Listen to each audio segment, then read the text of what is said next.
পশ্চিম এশিয়ার যুদ্ধ পরিস্থিতি দিন দিন আরও জটিল আকার নিচ্ছে। সেই উত্তেজনার আঁচ এবার পৌঁছে গেল তুরস্কেও। শুক্রবার ভোরে আচমকায় সাইরেন বেজে ওঠে ন্যাটোর গুরুত্বপূর্ণ সামরিক ঘাঁটি ইনসিরলিক বিমান ঘাঁটিতে। ওই ঘাঁটিতে মার্কিন পরমাণু বোমা মজুদ ছিল বলেই জানা গিয়েছে। পশ্চিম এশিয়ার যুদ্ধ পরিস্থিতি দিন দিন আরও জটিল আকার নিচ্ছে। সেই উত্তেজনার আঁচ এবার পৌঁছে গেল তুরস্কেও। শুক্রবার ভোরে আচমকাই সাইরেন বেজে ওঠে ন্যাটোর গুরুত্বপূর্ণ সামরিক ঘাঁটি ইনসিরলিক বিমান ঘাঁটিতে। মার্কিন সেনা মোতায়েনে থাকা এই ঘাঁটিটি তুরস্কের দক্ষিণাঞ্চলের শহর আদানার কাছে অবস্থিত।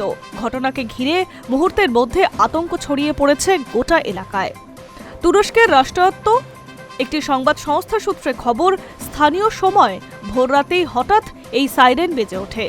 তবে ঠিক কী কারণে সতর্ক বার্তা জারি করা হয়েছে সেই বিষয়ে এখনও পর্যন্ত কোনো সরকারি তথ্য সামনে আসেনি। স্থানীয় সংবাদ মাধ্যম সূত্রে খবর, ভোর ৩:২৫ নাগাদ প্রথম সাইরেন শোনা যায়। প্রায় ৫ মিনিট ধরে সেই সাইরেন বাজতে থাকে এবং ঘাঁটির ভেতরে জারি করা হয় রেড অ্যালার্ট। আচমকা সাইরেনের শব্দে ঘুম ভেঙে যায় আদনার বহু বাসিন্দার। শহরটি ওই এয়ারবেস থেকে প্রায় ১০ কিলোমিটার দূরে অবস্থিত। কিছু স্থানীয় বাসিন্দাদের দাবি, তারা আকাশের একটি জ্বলন্ত বস্তুকে দ্রুত ছুটে আসতে দেখতে পায়। অনেকেই মোবাইল ফোনে সেই দৃশ্য রেকর্ড করে সোশ্যাল মিডিয়ায় পোস্ট করেছেন।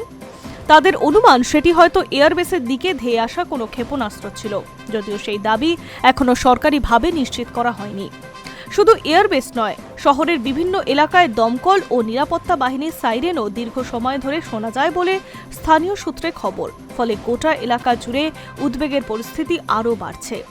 এর আগে তুরস্কের আকাশসীমায় ইরান থেকে ছোড়া একটি ব্যালিস্টিক ক্ষেপণাস্ত্র ন্যাটোর প্রতিরক্ষা ব্যবস্থার দ্বারা আটকানো হয়েছিল।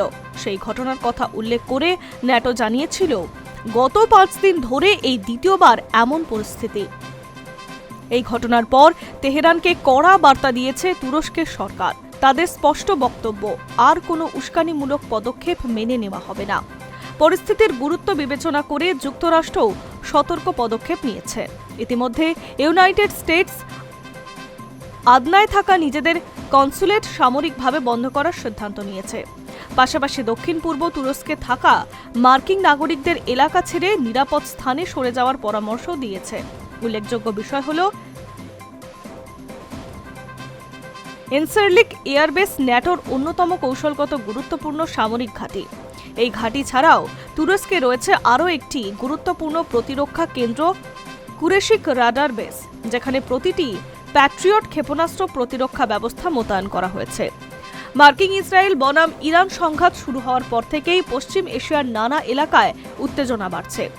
এতদিন সেই আঘাত তুলনামূলক তুরস্কের দূরেই ছিল, কিন্তু ইনসিরলিক ঘাঁটিকে ঘিরে এই সম্প্রতি ঘটনা উদ্বেগ বাড়িয়েছে আন্তর্জাতিক মহলে। পরিস্থিতি কোন দিকে এগোচ্ছে সেই দিকে নজর রাখছে কূটনৈতিক মহল। High news network.